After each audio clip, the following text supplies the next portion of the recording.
Hey, what's up everyone? Welcome back to the channel. So it's hot as balls. My son and I, we've been blasting the AC for the past 2 days straight and eating ice cream sandwiches to keep our core body temperature, a bit low. So yeah, we even had ice cream sandwiches for breakfast. And that's not something that I've done often. I think I can count on one hand when I've fed my son ice cream for breakfast. And I think any good parent would. So, but I think I've hit my limit, I think it's been 5 times exactly. But either way, I digress. Welcome back, Hope you're doing well. Hope you're not overheating and, sweating your balls off or your ovaries or whatever. But yeah, let's start with a question that most people are too afraid to ask out loud. And that's going to be, what if everything that you believed about God, everything about heaven and hell and salvation and sin was not real, right? What if it was just a well-crafted story told to you since birth just to keep you obedient?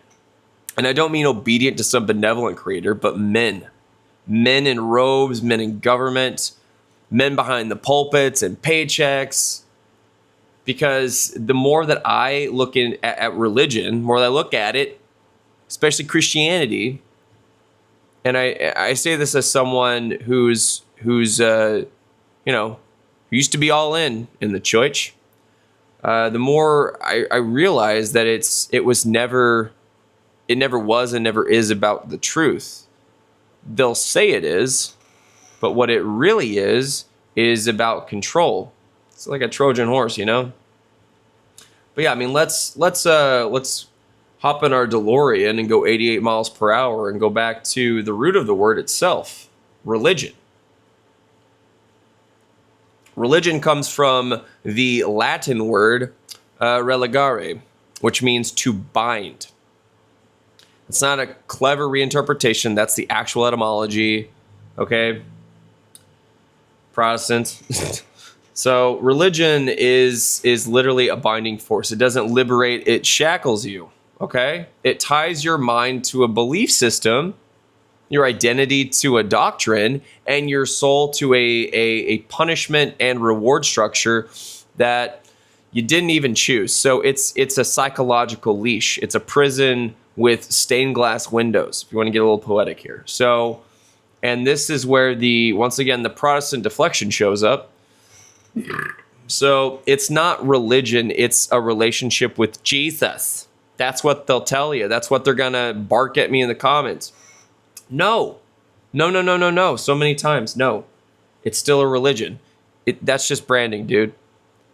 It's on t-shirts, I'm sure. I'm sure they've made plenty of t-shirts. Dude, you still worship, you still tithe, you still evangelize, you still follow doctrine, you still fear hell, you're afraid of it. All you did was just rename a dog collar and called it a friendship bracelet or a WWJD bracelet, whatever. That doesn't make it any less of a leash, man. It just makes you more emotionally invested in the person that's holding it. I mean, the only reason that people say that line is because they know how insane religion sounds out loud. So what do they do? They need to distance themselves from the label, because everyone hates labels, while still playing by all the same rules. So it's the theological version of saying you're spiritual but not religious, except with more guilt and eternal damnation attached to it.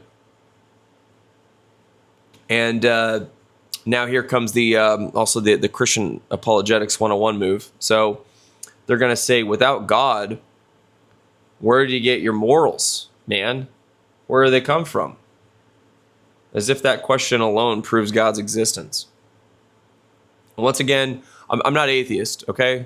I believe there is a creator. I just don't believe it's the one from the Bible, okay? But yeah, they assume that because they need an external authority to stop themselves from doing evil, everyone must be wired the exact same way. But the morality doesn't come from God. Morality is learned through lived experience. It evolves from human interaction and not from divine command. Even if you point to archaeology, anthropology, or I guess even evolutionary patterns. There's a deeper layer to examine, and but here's where I'm honest about my skepticism. I think that most of history is carefully curated narrative. Honestly, I don't blindly believe everything someone says they dug up.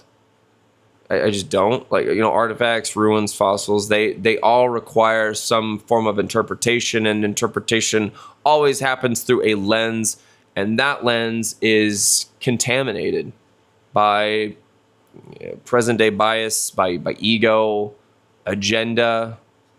I'm not dismissing all evidence. That's not what I'm doing. But what I am doing is I'm rejecting the idea that it's immune from propaganda or fabrication, right? Truth is slippery. It's ambiguous, and it's often just out of reach. That's why we're always searching for it. It's what makes us human, in the pursuit of truth. And that search happens within, not from a book that tells you what's good and what's evil, while simultaneously justifying genocide and slavery as divine will, right? I mean, if you wanna know how people end up so submissive, so quick to obey, so terrified of questioning, it starts long before the church. It starts in school, man. And this is the stuff I'm gonna say that might get me banned. No, not banned. It might get me flagged. Who knows? I'm not going to get banned for saying this, but I'm not even monetized, so what does it matter? But I wanted to talk about this, and what happens. Just rolling the dice, dude. But yeah, I mean, our education system is based on the Prussian model. It was designed in the late 18th and early 19th century for the purpose of creating obedient soldiers, not thinkers. Prussia made school free. Everybody likes things that are free. Yes, free. But it was not to uplift the poor. It was to create factory minds. Anything that's offered to you for free, you should probably question it. Like social media. You're the product. That's why it's free. Because you're volunteering all this information for the CIA and everyone else to keep tabs on you. But they don't have to do anything. You keep tabs on yourself, and they just have to sit back and watch. So, but yeah, anyways. But yeah, it was to create factory minds. Factory minds. Soldiers for Napoleon. Citizens trained not to think, but to obey. Students were conditioned to submit to authority figures, not to question them, to follow orders, not to follow curiosity. Hell no. And in the U.S., the baton was passed down to John D. Rockefeller. John D. Rockefeller, baby. The oil baron who made it his mission to shape minds for the benefit of not you, but his empire. So in 1902, Rockefeller and then Frederick T. Gates, they created what was called the General Education Board to essentially design a system that didn't educate, it programmed. He said it himself, I don't want a nation of thinkers, I want a nation of workers. He wasn't joking. Johnny wasn't joking, man. He wanted compliant employees who found meaning in work and never questioned why they were born into wage servitude. He didn't even want him to see it that way. It's called the American dream, right? It's wage servitude. But yeah, so he did four things. He created a board that sounded like a government agency. It's popular to do. Federal Reserve. 2, he secured $3.5 billion to build thousands of schools. And $3.5 billion back then, especially, either before, during, or a little bit after the Federal Reserve was established, That is a lot of money. I don't even know how much that is in today's money. It's tens of billions of dollars, if not hundreds of billions, because the dollar has lost 97% of its purchasing power. So holy crap, that's a lot of freaking money. It's way more than the 3.5 billion of today's money. I'll tell you that much. Simple math. But yeah, and then the third thing was he pushed universal access under the guise of equality. All these nefarious things that they push are always under the guise of equality. Feminism, right? So, yeah, anytime I hear the word equality, alarm bells go off. But yeah, the fourth thing was he shaped a curriculum that trained workers, not philosophers. And he wasn't alone in this. His buddy old Carnegie, he joined in as well, and so did Henry Ford. We all know Henry Ford, Ford Motor Company. So Henry Ford, he's also often praised for instituting the 40-hour work week.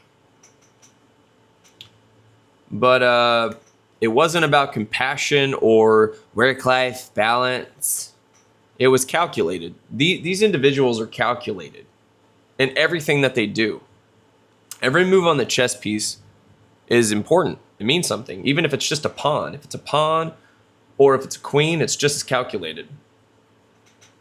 Even a pawn isn't a throwaway. So Ford knew that overworked employees were less productive, and they were also less likely to buy the very products that they were building. And the genius that he was, what he did was he designed the 40-hour work week to create a rhythm, right? A Fibonacci sequence, maybe even a synthetic one, a manageable level of output that kept workers loyal while giving them just enough energy to consume. So he helped build the very illusion of freedom we live in right now. And most people don't even know that. Most people don't know that. The whole work, rest, spend, repeat, that's him. He did that. Henry Ford. And ironically, you're probably driving your Ford F-150 to work. Jesus.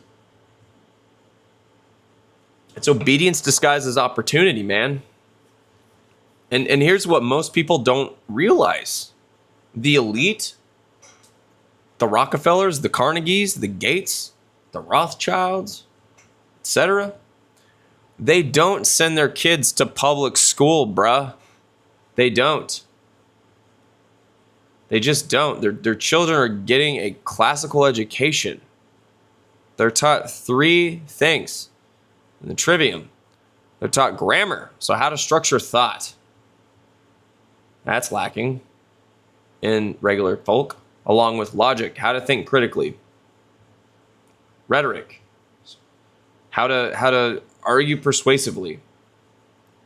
Carnegie wrote a book on it, pretty popular book. So they're trained to rule, and the rest of us are trained to comply. And this isn't some fringe conspiracy. It's not. It's a documented structure. You can Google it. Honestly, I'll provide sources for you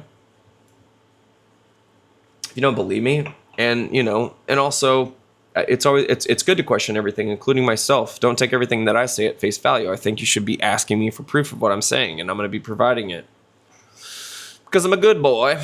But yeah, so John Taylor Gatto, I'm not sure if you've heard of him, but he wrote a little book called Dumbing Us Down, which breaks it wide open. This everything that I'm talking about. He explains how schools have this hidden curriculum. So schools don't fail because they're underfunded. I know that you hear that a lot. Poor teachers, poor public school, blah, blah, blah, blah. So he explains how schools don't fail because they're underfunded. They succeed. They succeed because they do what they're built to do. What are they built to do? Well, to create docile citizens who never question the machine. That's what they're built to do. And what did he do? He spent $3.5 billion in the early 20th century.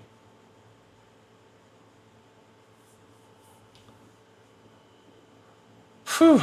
I mean, dude, this isn't education, people. This isn't. It's indoctrination. Even my own parents don't think that it's that public schools are an indoctrination camp. They think they did right by me and my siblings of sending us to public school. My sister has Down syndrome, so she, and they put her they threw her in the lion's den, man. I was overprotective as hell. It just sucked because I was 6 years older than her, and so, I mean, I was never in the same school. I mean, when she was in elementary, I was in middle school or high school. I can't remember. But yeah, I mean, dude, it's faith-based schooling with desks instead of pews. Public school, man. If you want trauma, go to public school. Jeez Louise, dude. But it doesn't even stop with education. It doesn't. Rockefeller used the same playbook in medicine. Here we go. Buckle up. All you nurses and doctors and friggin', I don't know, foot doctors, I forgot, proctologists, all of you, dude. Pay attention. Take heed. He what he realized was petroleum byproducts could be used to synthesize drugs. And he saw an opportunity, but it wasn't to heal people, but to monopolize. So what did he do? What did this sketchy mofo do? He began buying up medical schools and pharmaceutical companies and research labs. That's what he did. Started throwing money at stuff because he's got plenty of it. He's an oil tycoon. The first of his kind here in good old USA. What did he do? So through this process, he replaced natural healing with what's called allopathic medicine. So that's a system focused on surgery and synthetic drugs. And to seal the deal, old John D. Rockefeller, he backed the Flexner Report, which is a study that structured U.S. medical education to mimic the German biomedical model.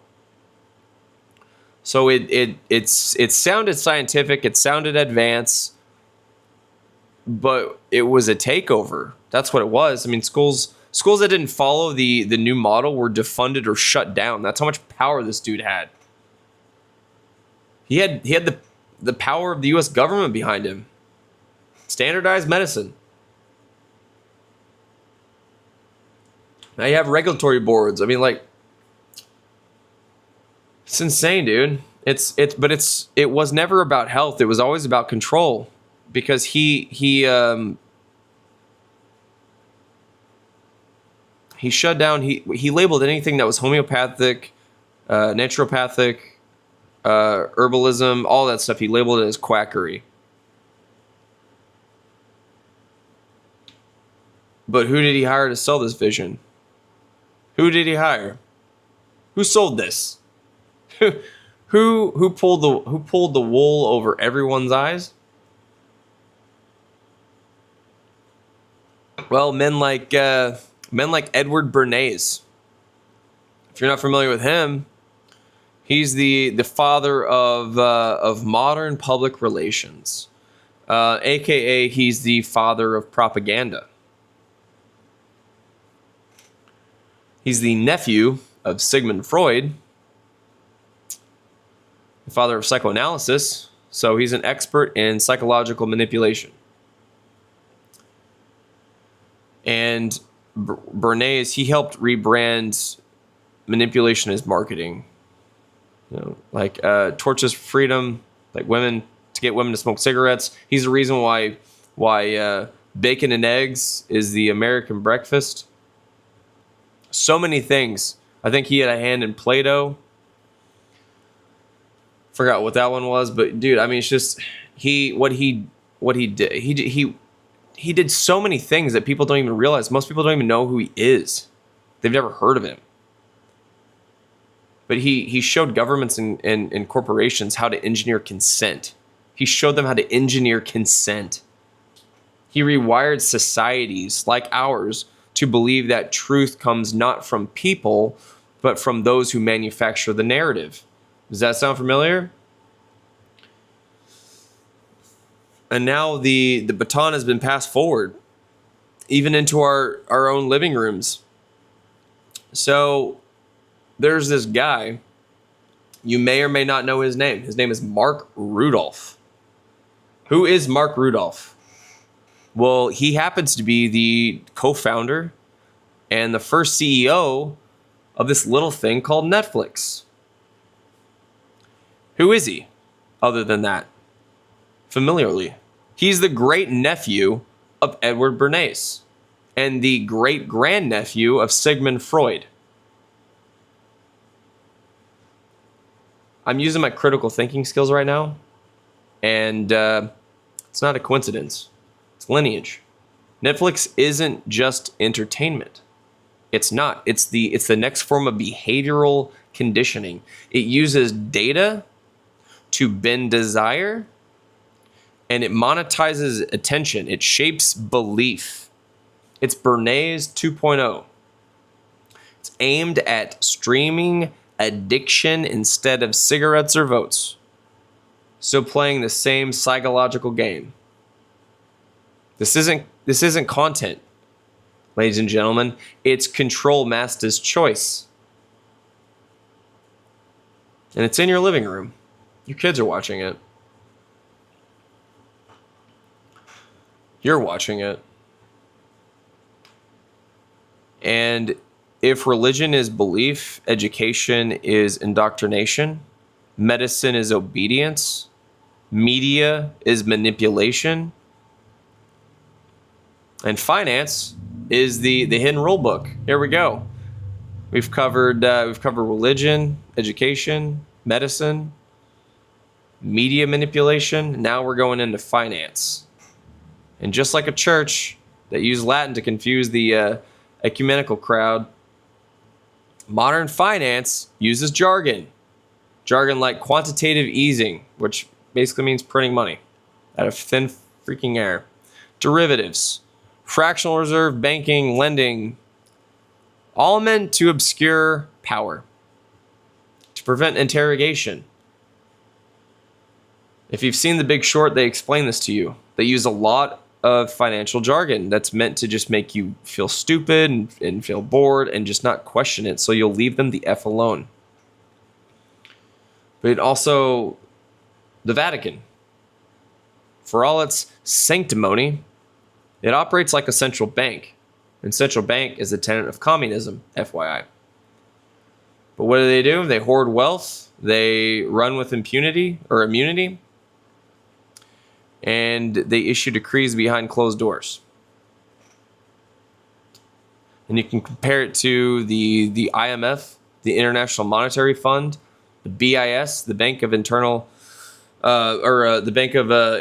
Settlements, which is the mother of all central banks, and then the Federal Reserve. Each one is a temple of debt and control. Sound like Alex Jones, a temple of debt and control. But yeah, I mean, you're told it's benevolent, right? But it's enslaving you through abstraction. It is. And when you look at the world today, education, healthcare, finance, media, religion, it feels overwhelming, I know. It's like thousands of branches, each one an institution, each one a lie, and trying to trace them all feels just impossible. But if you follow them, one by freaking one, you'll see they all lead to the same trunk of the tree. The trunk is power. If you dig deeper beneath the soil, you'll find the roots, the people who planted this tree centuries ago. They cultivated obedience. They silenced dissent. They shaped you, and you don't even know who they are. And my journey out of this matrix, it wasn't sudden. God, I was balls deep in the matrix for so long. So long. I loved it. I loved in my 20s, my late teens, early 20s, just going clubbing, just going amongst the people, doing dumb shit, just constantly. But yeah, I mean, my journey out of the matrix, once I got to that point eventually in my late 20s, literally at 29, 30 plus, it was so painful and slow and ugly. And it still is, because there's always something. Everybody has programming. It's just I'm trying to wash it all off still. But it was what Carl Jung called individuation. I've talked about this many a times. It's something that I'm very passionate about talking about. Becoming whole by confronting the parts society taught me to repress. It meant meeting my shadow and ripping off the persona, the masks that made me acceptable but made me fake, inauthentic, a facade. Like religion teaches you to wear a mask. It does. I wore masks in my religion, Christianity, Catholicism, Protestantism. Society teaches you to wear more. But I reject all of it. I do. Even if it's futile. I'll fight this monolith to the end. Whatever end that may be.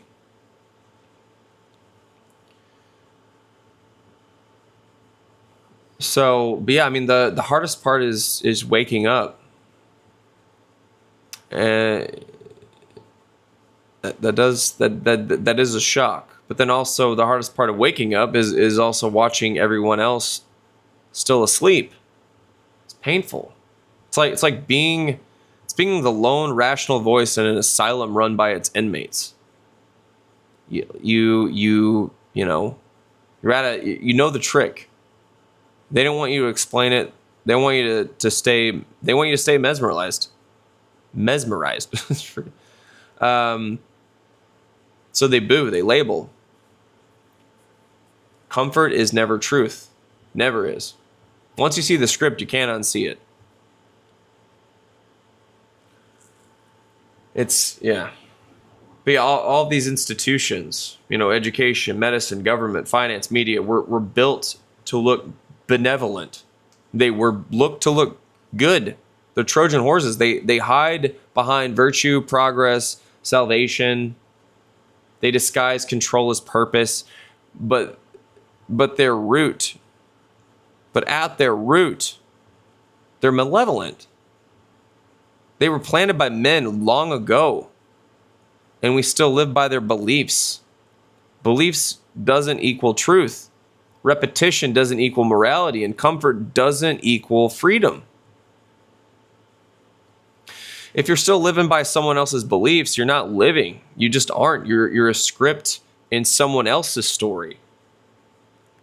This isn't atheism versus theism, atheist versus theist, or atheism versus theism. It's you versus the system. You don't need to fear hell. You don't need to worship authority. You need to think. You need to question. You need to dismantle the script. Burn it down. Write your own script, even if the world crucifies you. But yeah, it's just like I said earlier. It's like watching a magic trick, and you know how they're doing it. You know every nook and cranny of the illusion, and you explain it to these people, and they just don't get it. They get mad at you. They turn on you. That's what happens, because you're ruining it for them. They think it's real. Just like in the Matrix, people will fight to defend the very system that oppresses them. And yeah, religion, Christianity, it's all lumped under the rest. They're all working in tandem. It's by design that they're not supposed to look like they're connected, but they are. We're born into this world, man, where you're just supposed to accept all this stuff without asking questions. And they're so good at conditioning that that most people are afraid to. Even the ones that they see something, they're like, this looks a little off, but I'm going to keep the peace. I've already talked. I have a video I'll link at the end of this that talks about keeping the peace and avoiding conflict and how you're not free if you avoid peace. Because that's the thing. It's slave morality, like Nietzsche talks about, like I talked about in that previous video that I'm going to link. That's what Christianity is. It's slave morality. It's virtuous to be in that position, you know, where you've got a military boot stomping on your neck. It's for the Lord. It's your cross to bear, right? Oh my gosh. It's just, and everywhere I live is just loaded with people. I mean, I lived in Texas, the Bible Belt. I live in Michigan now, and it's considered the Bible Belt as well. But yeah, it's just, you know, Protestant, Catholic, you know, all this non-denom stuff, Anglican, you name it, man. It just rubs me the wrong way. All these, it's just like, you're gonna go to hell if you don't pick the right one. That doesn't even make sense. It doesn't make sense. And that's the thing, is we're provided such faulty information. And here's the thing. I mean, we live in the age of the internet where we have an abundance of information, whether it's true or not. We can't tell a lot of the time. Misinformation, disinformation, truth, false. Like there's so much information and data flowing through our freaking retinas every day into our brains, and people have never been more disconnected and dumber. This is a clown show, man. It's a clown show. And it's exhausting to live in. I wish that I lived out in the woods. I mean, I want access to things when I need them, but I just, you know, just like most people, I'm exhausted. Like, people exhaust me. Because there's not many of them like me out there. It's a needle in a haystack trying to find these people like me. And it's hard to find them because they're like me. They don't go out much. They don't, you know, they're in their books. They're in their video games. They're, you know, working. They're depressed. All kinds of things. It's crazy. It's crazy. All of this is just insane. And that's what I leave you with. I'll see you on the next one, man. I love you all. Goodbye now.